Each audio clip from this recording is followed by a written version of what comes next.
about $22 million and the Pentagon has a UFO program. It's about there's an entity out there. There's some kind of non-human intelligence that's living with us on this fucking planet. I'm sorry. I'm getting all wound up. Do you believe in aliens? I'm absolutely convinced. That's all there is to it. Do you also believe that UFOs have come to Earth? There has been and is an existing presence, an ET presence. And I spent millions and millions. I probably spent more as an individual than anybody else in the United States has ever spent on this subject.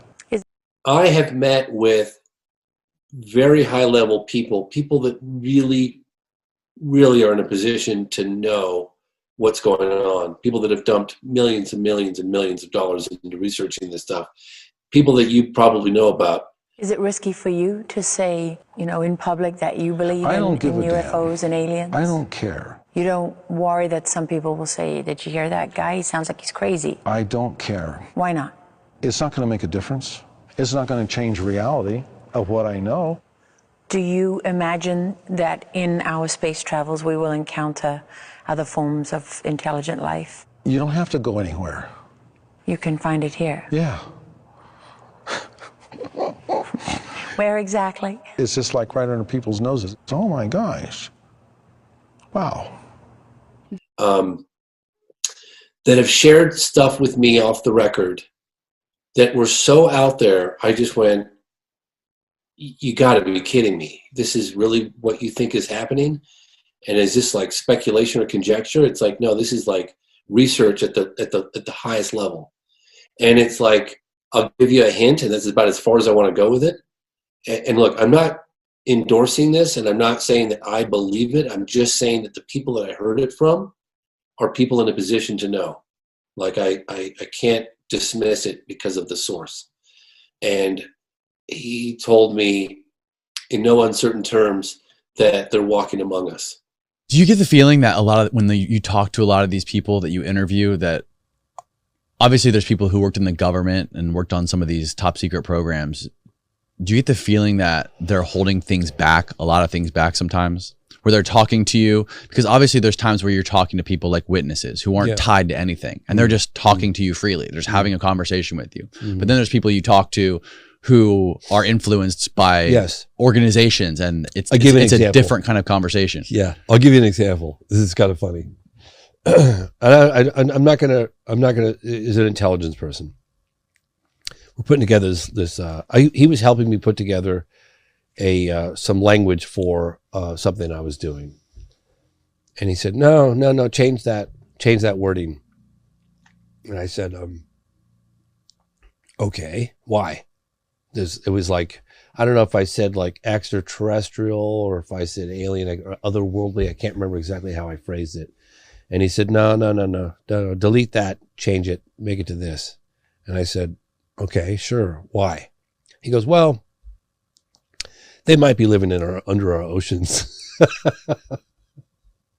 And I was like, okay, can you elaborate a little bit? He's like, no. What? That's what he said. I swear to God. Yeah, that's what he said.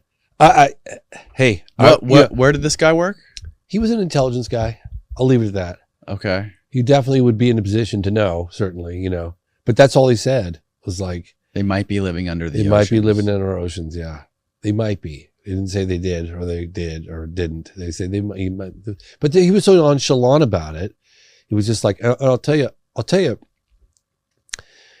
Robert Bigelow.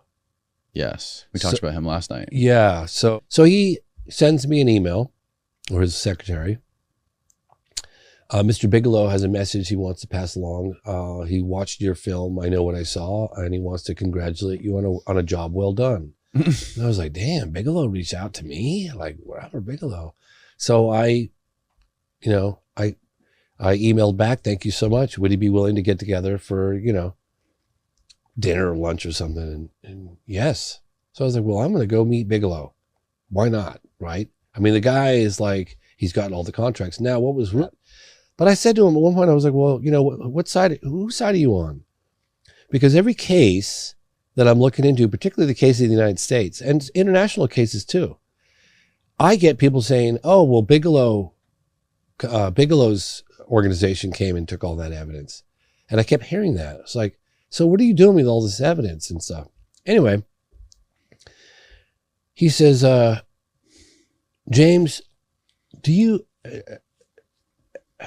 before I say this, I'm just going to say that this guy, I guess, legitimately is in a position to know a lot more than I know. Okay. Particularly at that time. He had the government contracts. He had the contacts. He had the intellectual heavyweights in the scientific community all working for him.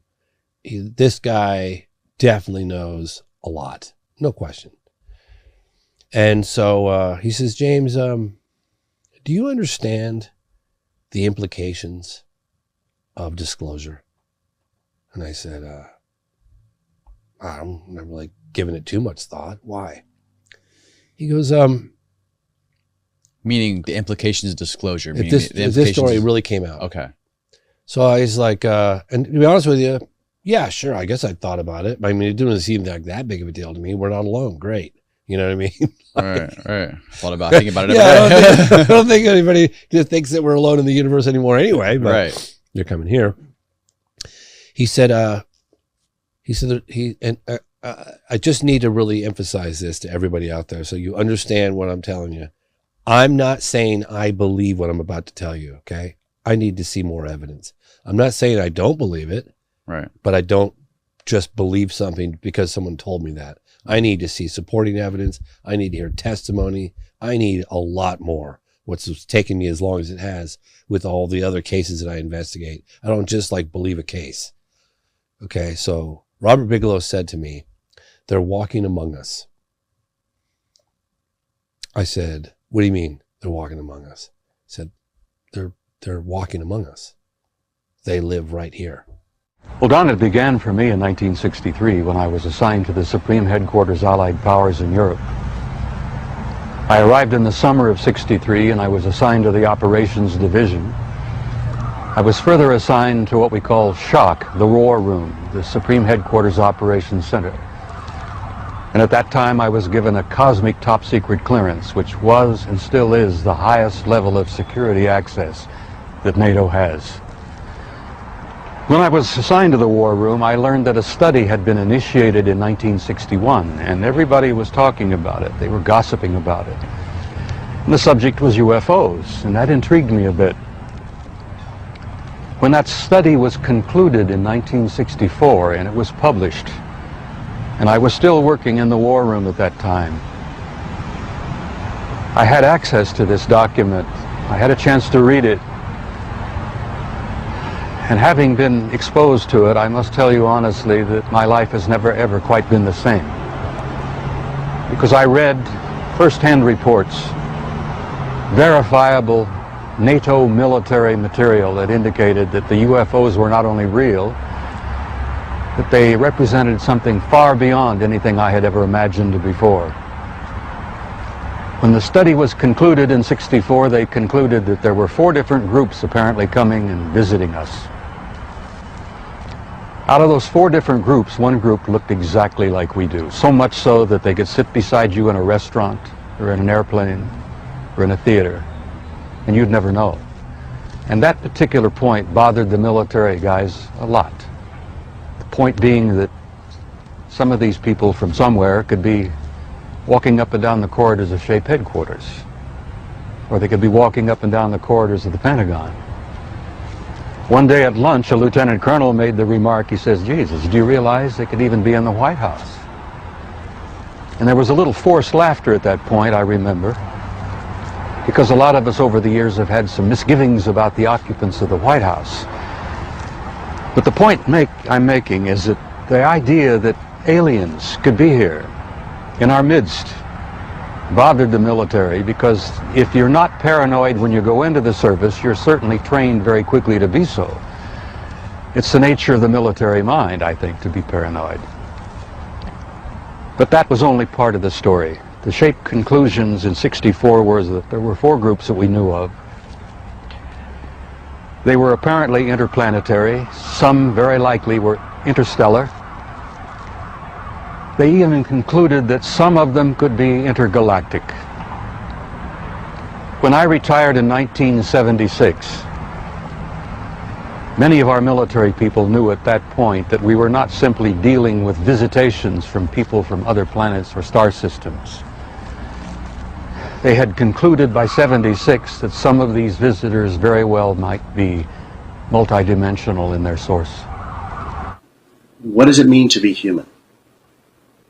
And before you answer that question, I ask that you just take a moment and really think about it. What does it mean to be human? Is it the fact that we're made of flesh and blood? We have a body? Well, that's not really that uncommon. We share that in common with many other living things on this planet. So maybe it's because we can think for ourselves, right? Keeping in mind there's some invertebrates that can do that as well. So again, not that uncommon. So maybe it's because we walk on two legs and we're bipedal, and that's what sets us aside from everybody else and everything else. And, then again, that's a trait that we share with a common ostrich. So I don't think that's what makes us human. No, I think being human is perhaps one of the easiest things that we can feel and understand innately, but yet one of the most difficult things to be able to describe. And perhaps that is the one thing, being human, that sets us aside from every other life form on this planet. But what if for a moment mankind wasn't singular? Maybe just for a moment it's mankind's, plural. Are we as a society even prepared to have that conversation? What if the things that make us human most, like emotions, love, empathy, are not necessarily unique traits to humans within the universe? Maybe other things can experience that too, and maybe the definition of being human isn't having 2 arms, 2 legs, and looking like this, or having a body, or having hair or no hair. Maybe being human is far more profound than that, and maybe those traits aren't unique to us.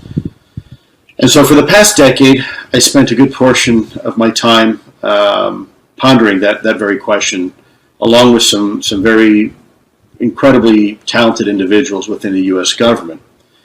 And our reason for pondering this very question was due to our knowledge of some very extraordinary observations and data collected on behalf of the Advanced Aerospace Threat Identification Program, or you probably know it as ATIP.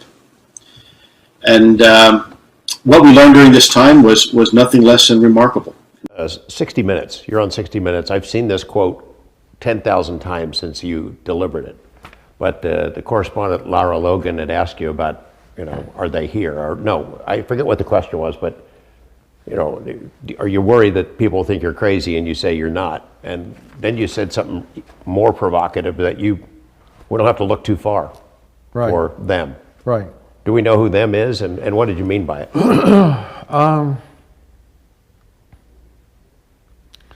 Well, there's a couple different ways to go at this. So one is from a hardware standpoint. The other one is from the presence standpoint, ET presence. And a lot of people say, well, whether they're that they can be among the population, whether they're hybrids or they're some other kind of really look alike, kind of thing. But so you can look at it different kinds of ways, and so I know of a really good, high quality researcher who has a fantastic academic credentials and background. And he would be more predisposed to the latter, saying that, yeah, they could be among us, and so but he's probably on the more extreme, he's definitely on the more extreme. Others would say, well, we're safe in saying that there's hardware, so that's among us in a hardware kind of context. And the discarnate entities, call them spirits, whatever it was that was at the ranch, the spirits that you're going to be investigating through VIX, they could be among us too. Well, if you follow the literature and pay attention to a lot of other kinds of sources, they absolutely are. The crypto-terrestrial hypothesis basically sort of maintains that we are sharing the planet with a species that's possibly as far in advance of us as we are from chimpanzees in certain areas of development. Not necessarily everything. We obviously have some things that the alleged crypto-terrestrials, or CTs as I refer to them for brevity, don't have, like a global infrastructure. I think it seems likely to me that the CTs utilize imagery that we associate with extrasolar aliens to disguise their presence, to kind of mask where they're coming from, and to throw us off the scent. I think one thing that this secret civilization among us has going for it is a very prolonged, maintained, and very well cultivated sense of stealth. I think that they thrive on secrecy. I think that's a big asset. I think they're flesh and blood. I think a lot of them could possibly pass for human. And I think that they share the planet with us, and I think they're nomadic. And it seems to me that they are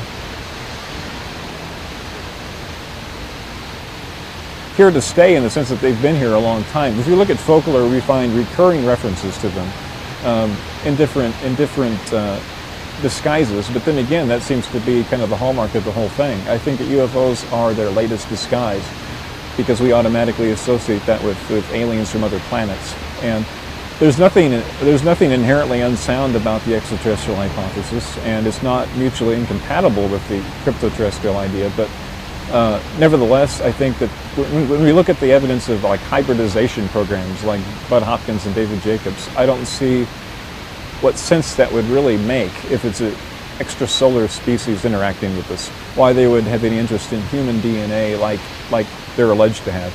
On the other hand, if we share a common ancestor with these beings, these people, it begins to make sense. And when you look at certain cases that have reproductive overtones, it's very interesting to consider that we're dealing with a genetically impoverished species right here on Earth that is utilizing us for genetic stock, because it's very likely that if the crypto-terrestrials are indeed real and indeed sharing the planet with us, that they are marginalized and that they have a very compromised population. If that's so, then they might very well need to replenish their genetic stock from time to time, and to do so under the auspices of being aliens from another star system, another planet, would fall right into kind of what we expect. And it would be the perfect smokescreen, I think. I think it would be very effective, and I think it would fool a great many people. And if you look at popular culture, where we tend to be fascinated by accounts of aliens, to the point where the word aliens is synonymous with the extraterrestrial hypothesis. But I don't think the extraterrestrial idea is the final word. I think it's worth considering, but I also think that the idea that we're sharing the planet, as ludicrous as it may sound when you first consider it, has some good circumstantial evidence to back it up and to complement some of the ideas associated with it. So I wouldn't rule it out at all, and I think it's a real intriguing idea, and the more I look into it, the more credible I find it. I've actually done my little journey on what I think is going on, and it's constantly evolving. But one thing that I don't know how much we got into this in our book, actually. You have to remind me. Human-looking non-humans. Right. And the reason I'm saying this is that for many years, like I would push those stories aside psychologically. Like I did not want to consider them, despite the fact that when you go back through all of the UFO occupant sightings that people have had, probably the single largest group that people identify are operators of these craft that look human. Yeah. And right behind them are short little grays in terms of the number of sightings. But these human occupants, so it's easy. We try to forget them because we want to think extraterrestrial, interplanetary, they can't possibly look like us. How is that possible? And that was always my assumption. Yeah. Exobiologists and astronomers would always say, I remember this, they would say, Well, we can't expect other life forms that from other planets to look anything like us. Why would they have 2 arms, 2 legs, 2 eyes, and all of that? They could look totally different. However, I've been really turning this around in my mind for a while now. And for a number of reasons, I actually think that there are good reasons to argue that there are at least some of these other beings that look like us. Now, it could be that 40,000 years ago, if we were genetically tweaked, which I have come to believe that we were, that's a whole other thing that we have not talked about. Right, exactly. But that some of us might have been taken back then and maybe adopted. And there could be a whole human-looking race of essentially alien in culture that might be interacting with us. They could have been raised and adopted by extraterrestrials way back then. We would have nothing in common with them. That's one possibility. Another possibility is maybe there are parallel forms of evolution on other worlds that are Earth-like, that have, they're in the sweet spot of their orbit of their sun. And that, I think I just read there's something like 6 billion Earth-like planets estimated in the Milky Way galaxy right now. That means they're rocky, they're about the size of Earth, they're about the same distance from theirs, all of that. And maybe evolution of successful creatures does evolve in certain similar ways. Plant, animal, maybe that's the case. Maybe successful predators might be 5-6 feet above the ground with predator focal eyes. Right. Stereoscopic hearing. With all of it, like that's a eyes success for evolution. With 2 arms and 2 hands are really useful, and bipedal, like that could be a thing that is replicated elsewhere. They might not look exactly like us, but they might look enough like us that they would be humanoid. So to me, that doesn't any longer sound crazy. But here's the last thing I'm just going to say here. This is just me putting my own little theory out there. I think that there are a number of other beings that don't look anything like us. Yeah. And I think that there are a number of beings that do. And the thing that we want to ask, and I think we did discuss this, is to what extent, A, they live among us right now, and then to what extent human beings are going utterly to freak out after disclosure with that very thought. Well, personally, I've only encountered the so-called, I don't know, what would you call them? The Nordics, if you like, the so-called Nordics, the ones that what do they look as like? if they might be from Scandinavia, and here we are. Well, in Scandinavia right now, but Yeah. So they look like us? Some of them look very like us indeed, and I speak from personal experience. So your personal experience, please tell us that. Several personal experiences with alleged aliens. I think 4 in my life. How did you? That's very interesting. We would very much like to hear that. What was your encounter with them? What did they look like? What happened? I'll tell you one of them. I mean, my first encounter actually was in 1963 when I was touring America with the Royal Philharmonic Orchestra. And we stopped at a, I don't know, you call it a taverna. It was a restaurant anyway, and it was a 516-mile journey from where we'd come, Tucson in Arizona, to Los Angeles, and they kindly let us have a one stop on the entire journey to get some food. So that was kind of them. And I saw waiting in line when I was with 3 colleagues. Sitting at table, we'd made our orders. I saw waiting in line an extraordinary girl. She was quite petite. She was attractive, but there was just something about her general demeanor which I thought made me think she might be from elsewhere. So I sent a telepathic thought in her direction. If you're from another world, would you please pass by my table and give me some confirmation? And she actually made a point of coming past my table, and all my colleagues could verify this through my 3 colleagues I was with. And she did a very graceful, low bow, smiled sweetly, and then went off with a complete deadpan expression. That was it. That's fascinating. But the one more convincing was in 1967 in New York when I was working with the London Symphony Orchestra. The great Russian cellist Rostropovich was playing all the cello concertos in the repertoire. and we were accompanying him. And one afternoon, a friend had decided, a friend who I'd met, who knew George Adamski, and had had close-up sightings and close, regular meetings with some of these guys, said, Tim, why don't you just sit down in the lobby of your hotel, which was the Park Sheraton Hotel. I was at that time. Why don't you just send out a few more thoughts and see if, telepathic, see if you can get another contact. So I sent out a thought, you know, if there are any of you guys in the New York area, would you please come along and sit down next to me and prove it? Well, I thought the experiment wouldn't work, but after half an hour, a guy comes in, he's about 5'10", immaculately dressed, with dark suit, tie, white shirt, and he looked at me, he came in, he looked at me, and then I had said in my telepathic request, would you please come down and sit next to me and prove that you know, that you are from elsewhere. He came right round to the settee where I was sitting, and he sat quite close to me. He had an attaché case from which he pulled a New York Times, and he just sat there very calmly, turning the pages over at this sort of speed. Then he folded it twice, put it back in the attaché case, and just sat there calmly like this. So I was thinking, okay. So in my mind, I said, right, if you're the guy I'm looking for, you're an alien living on Earth here, would you take your right index finger and hold it to the right side of your nose and keep it there? And immediately he went. Non-human intelligence literally walking among us. Robert Bigelow has discussed it a number of times. Human-looking non-human entities, you know, to those, you know, those kind of ideas. You know, what do you think of that? Well, I can go back to my own infamous Men in Black experience, which I'm sure you've heard me talk about. No? Cool. This is new. All right.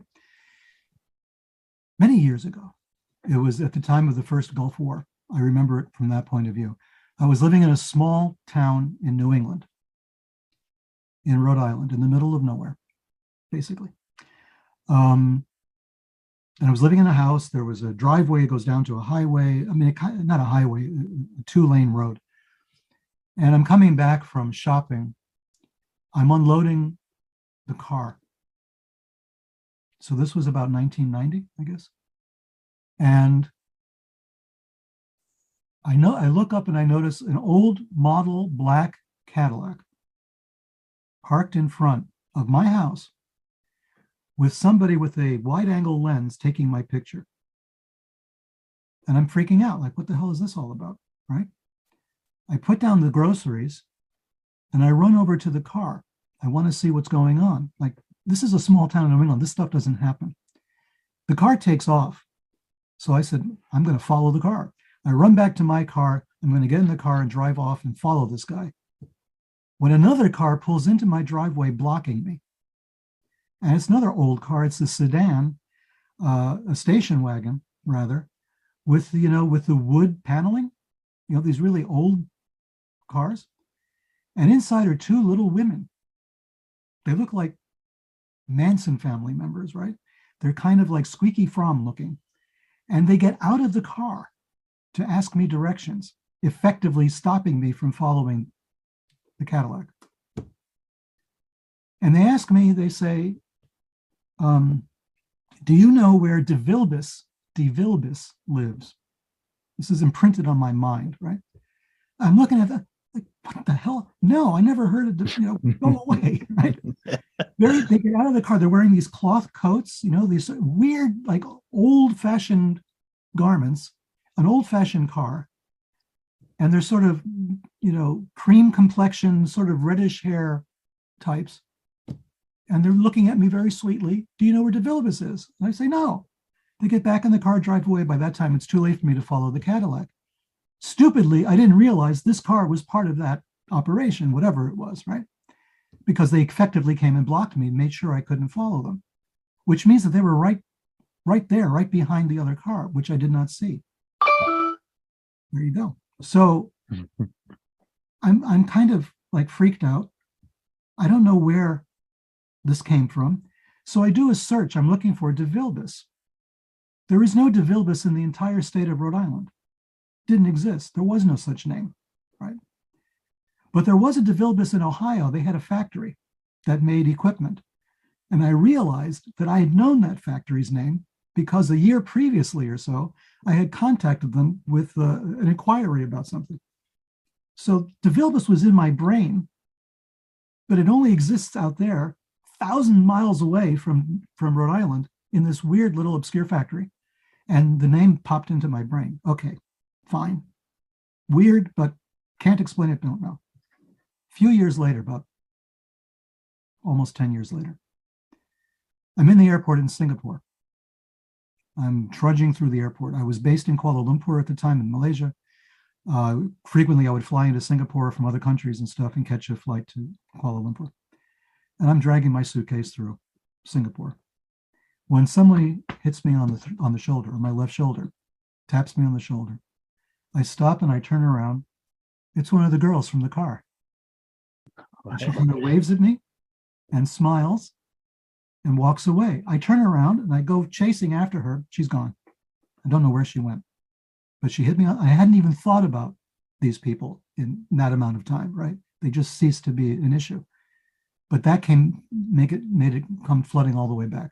Just hit me on the shoulder. Hi, we're here, and took off. It's important to realize that I never had a UFO sighting at this point. Never saw a UFO, but I saw Men in Black. Like, why is that? The guys in the black caddy were like, cookie stamp Men in Black guys, right? And then they're followed by these two women in the weird station wagon with the wood paneling. It is just the weirdest thing. And okay, this is something that comes up, and both of you are friends, are colleagues with Robert Bigelow. And this is something he has brought up on several occasions. I put together a little video collage of different people talking to the issue of the phenomenon in some way, shape, or form, whether it's through, these different words we can use that have baggage, which I don't want to really get into, but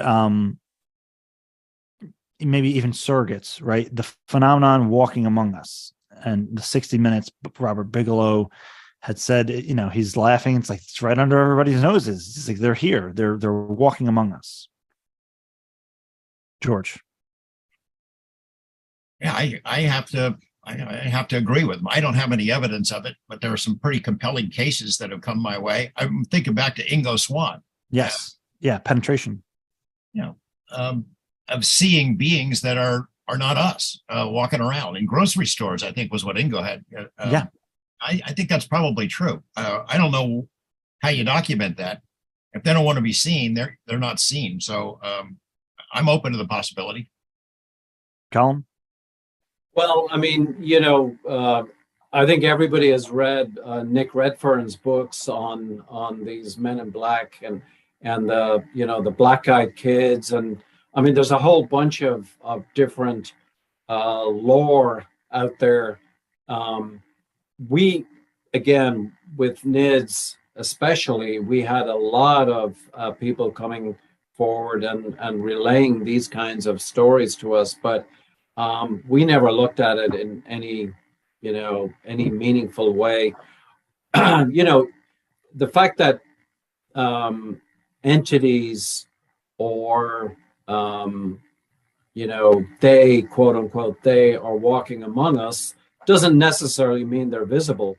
I mean, when we were on the when we were on Skinwalker Ranch, there were I would say a handful of occasions when I was 100% certain that within 5 feet or maybe 10 feet of me, something was standing there, because I could feel it, I could see it staring, or I could feel it staring at me.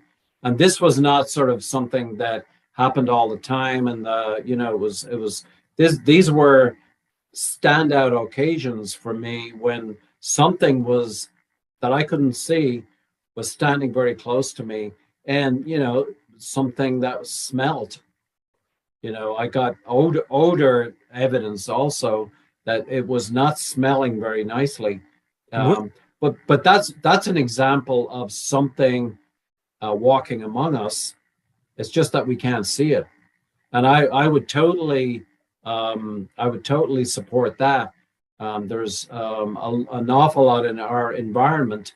A lot of the anecdotal stuff that we gathered at NIDS and in some cases OSAP showed that in the infrared area of the spectrum, that there was a lot of activity that we were not able to see with our visible eye beyond 900 nanometers. I mean, once you go beyond 900 nanometers and you're using infrared technology or night vision technology, you can gather a lot more data. But, you know, in terms of walking among us, yes,